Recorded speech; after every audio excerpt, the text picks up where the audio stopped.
Customs officers are on the front line against smugglers, in the ports, airports, and at sea.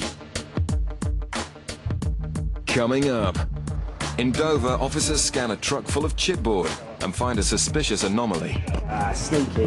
In Bristol, Anne's night shift looks like it could be a long one. The UK duty has not been paid on these cigarettes. Where's something to declare? This is now something to declare. And there's more angry passengers in Gatwick. You can open your bag up and let's have a quick look at it. Sir, all right. Sir. Finish and let me go. Idiot.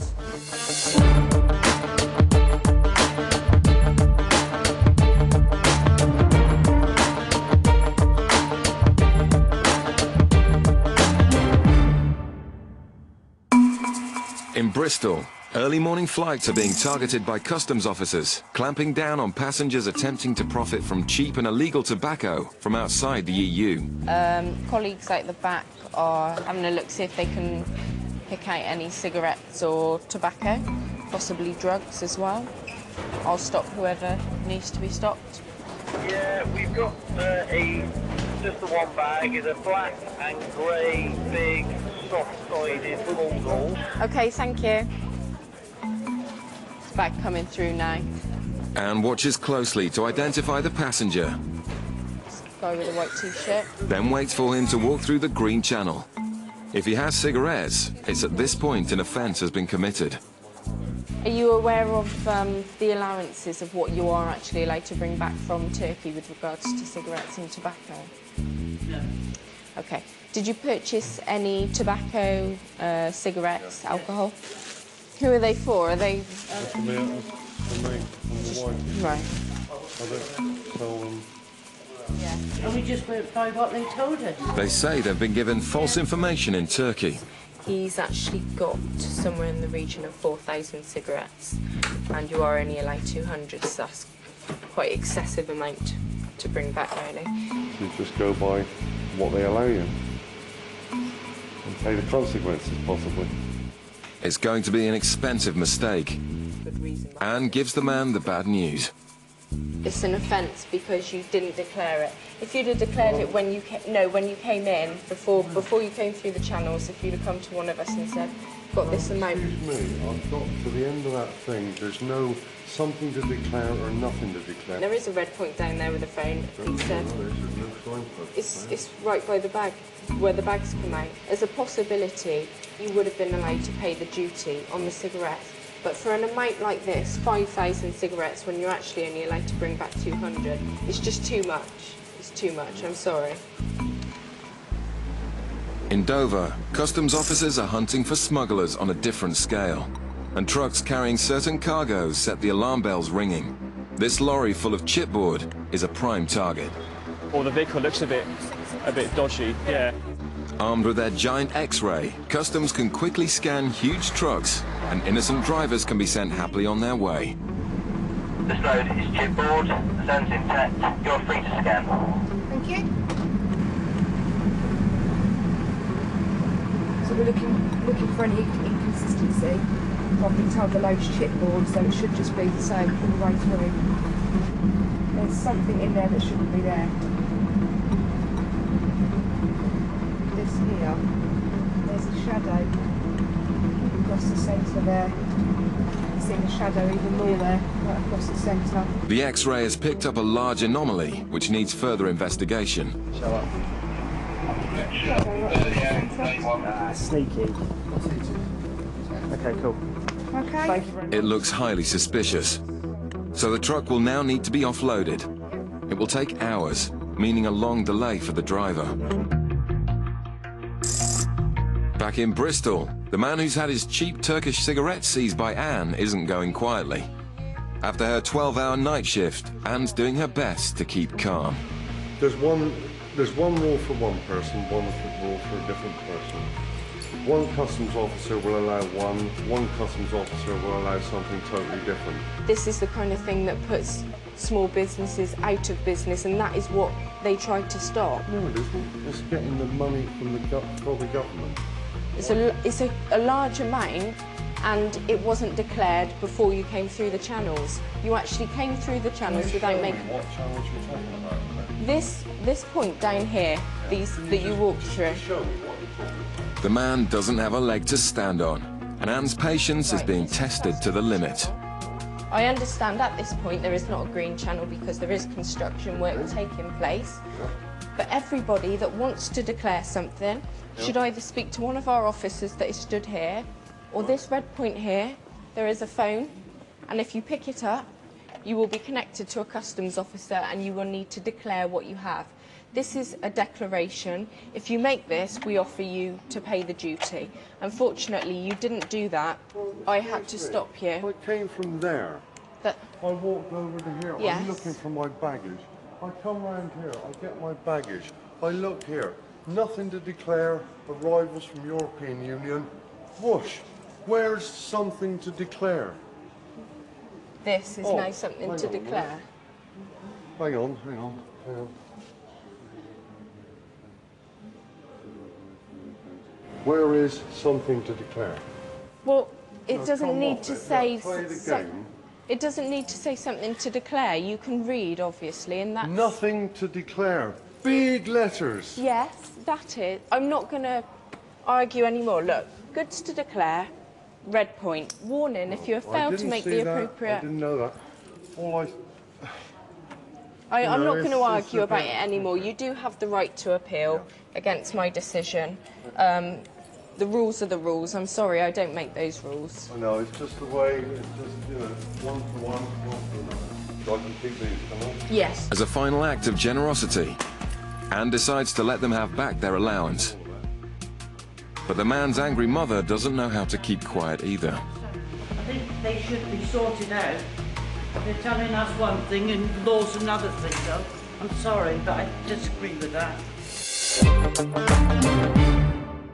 Undercover officers also take on cigarette smugglers, but on a global scale. In 2003, investigators in Bristol got a tip-off about a second-hand furniture dealer called Smith smuggling cigarettes from the Far East. Smith's level of business and his income tax returns didn't reflect on the lifestyle he appeared to enjoy. He had a large house and a swimming pool. It was decided that we would mount a surveillance operation on Smith to identify his associates and to gather evidence to support a likely prosecution for cigarette smuggling. One of these associates was a gentleman in Birmingham called George.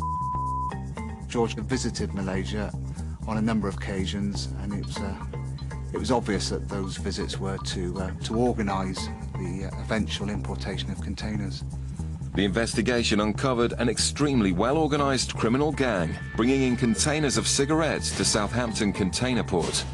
What they were actually doing was piggybacking containers of flat-pack bunk beds from Malaysia and China. The cigarettes were in identical boxes to the flat-pack bunk beds. The only difference was no bunk beds. During this surveillance, officers in Southampton x-rayed a container hiding over 2 million cigarettes. But to guarantee a conviction and ensure the maximum sentence, officers also wanted to prove that Smith was responsible for coordinating the importation, which meant proving links to the Far East. It was clear that in Operation Commute that Smith must have had contacts in the Far East. One person identified through the surveillance was a Malaysian national female. Smith and the woman were clearly unaware that they were the focus of a high-level surveillance operation. In July of 2003, officers surveilled Smith and the Malaysian female at Heathrow Airport. They surveilled the lady checking in for a flight to Malaysia. The officers searched her bags covertly and found exactly what they needed. She was totally unaware that the examination had taken place, and officers found a diary, and this female's diary contained handwritten notes relating to containers, freight charges, Far Eastern ports. The evidence of the diary and Smith's association with this Malaysian female, it put him up the ladder a few rungs. It confirmed that he was an organiser of this fraud. At this point, the officers decided it was time to seize the containers and stop the illegal gang's trade route. Their funds were being starved. They were running out of money. They needed to think quick. They decided to use another company to import, or another company name to import their containers. The surveillance carried on Smith. On one occasion, Smith was seen to leave one car and join some associates in another car. A keen officer walked along, had a look through the window, and there was a piece of paper on the back seat. And that piece of paper had a container number on.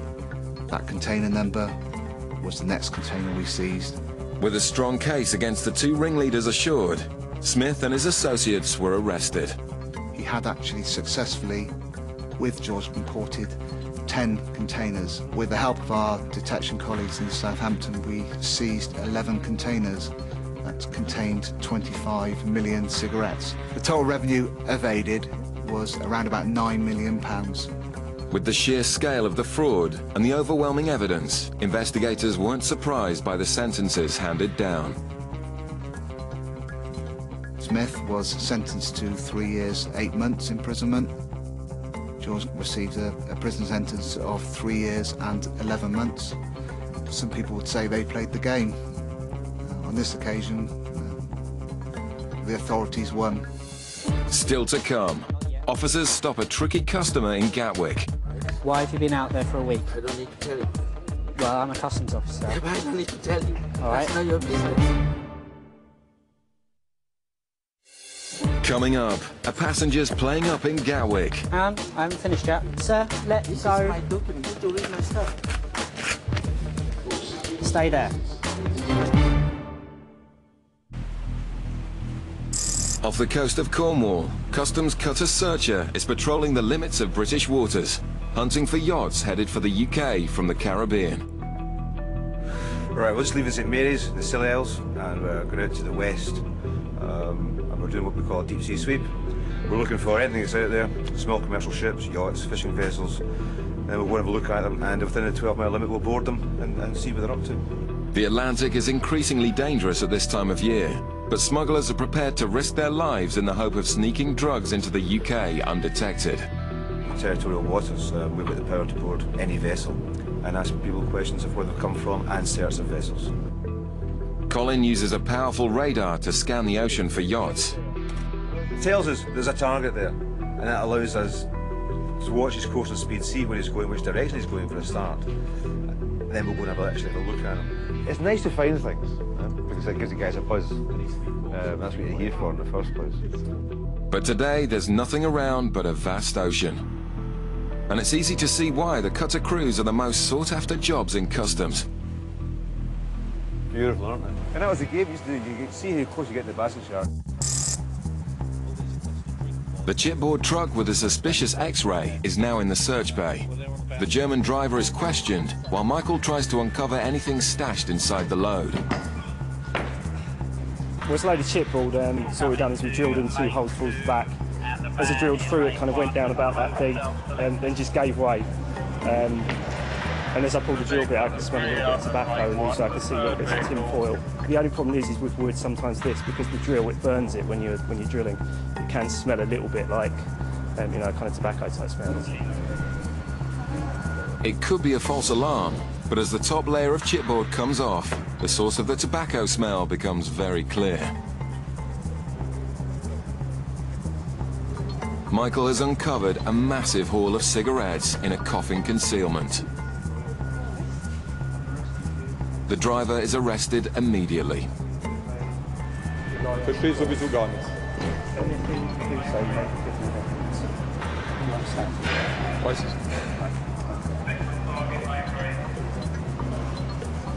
Well, there's a large quantity of tobacco, marble cigarettes. I'm guessing there's some other bits and pieces in boxes and stuff, but we'll find out in a bit. Well, the chipboard load's quite normal, it's quite common. But as you can see, it's easy to conceal items within it, because it's only cheap wood, it's a cheap load, they can get rid of it quite easily, and they can cut holes in it.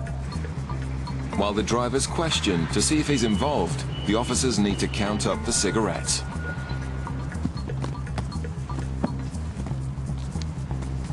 How much is it?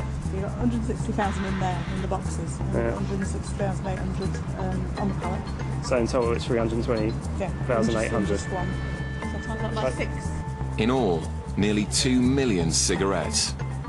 Because you spend so much time looking in lorries and not finding stuff, because obviously, you know, not everyone's bringing things in. So it's good to find something. That's a good number as well. This is what we kind of want to get, really, because this is the big numbers.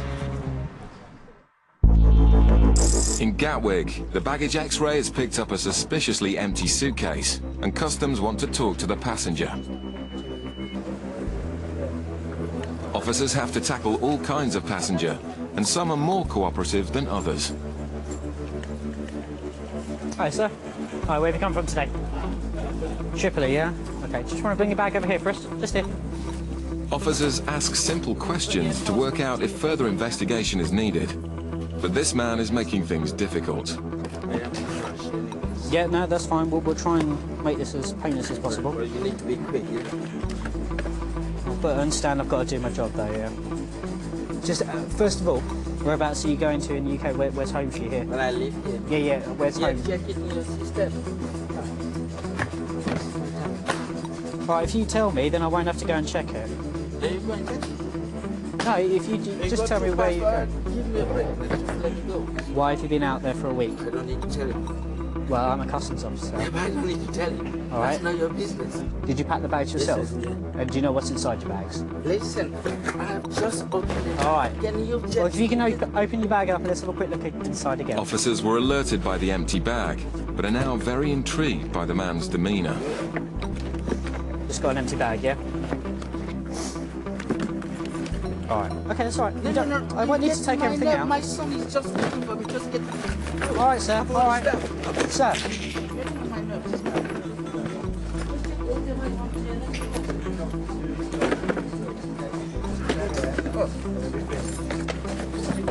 All right, you leave me to this, all right, and I'll finish, and then you can be on your way, all right? Just let me do my job. Finish and let me go, idiot.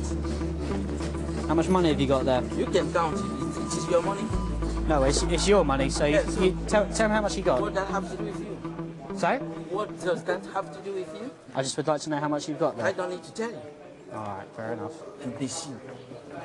Unless the man starts to cooperate, this baggage search could take quite some time. Searchers' deep-sea sweep has so far been a washout. Well, I'm heading back in for St Mary's now. Unfortunately, there wasn't very much out there today at all.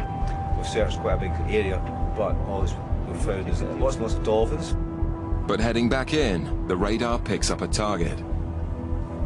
This is the target here, this chap here. The yacht appears to be coming from the Canaries, a frequent transit point for drugs from Africa and the Caribbean. In this neck of the woods, but mostly where those vessels come from into this area, I'd suspect that if there's anything there, it would be drugs. And it's possible it'd be quite well hidden on board the yacht as well. Officers boarding vessels at sea never know what they might face. The drugs trade is worth billions, and smugglers are willing to protect their goods with force. Smugglers also try hard not to stand out from the crowd, so even the most innocent-looking boat needs to be treated with suspicion.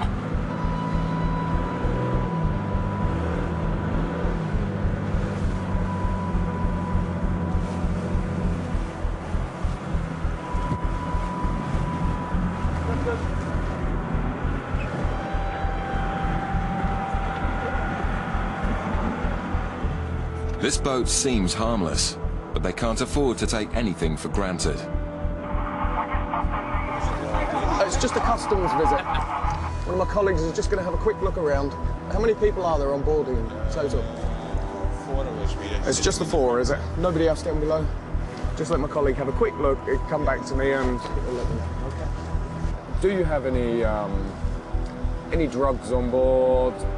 Cigarettes, spirits, narcotics, or firearms, guns, knives, explosives? You've got knives for the kitchen, that's fine. While the officers question the crew, the officer searching below decks signals the all clear. No, he's happy. He's happy. He does that when he's happy. They decide that the boat is clean, and the happy crew sail off into the sunset. Yes, Ray, Billy. That's us just left the Dutch yacht.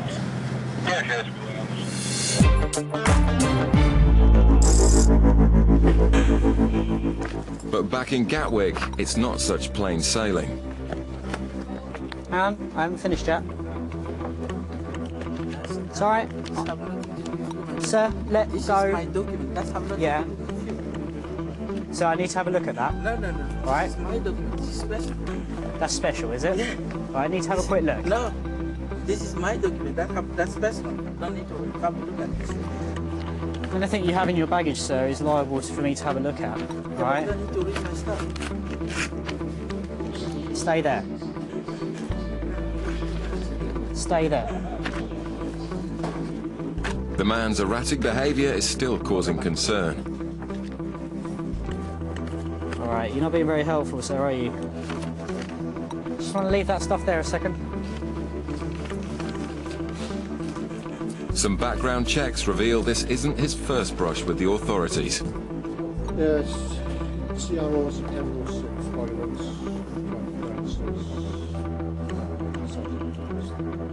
Fits in.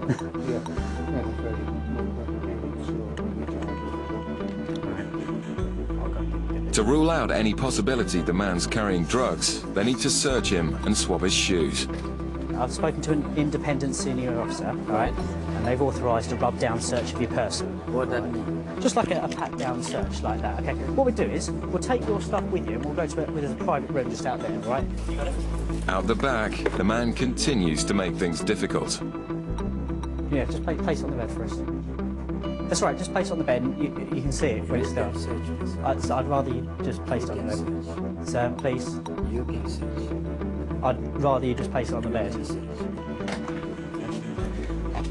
You just do a swab of them. Thanks.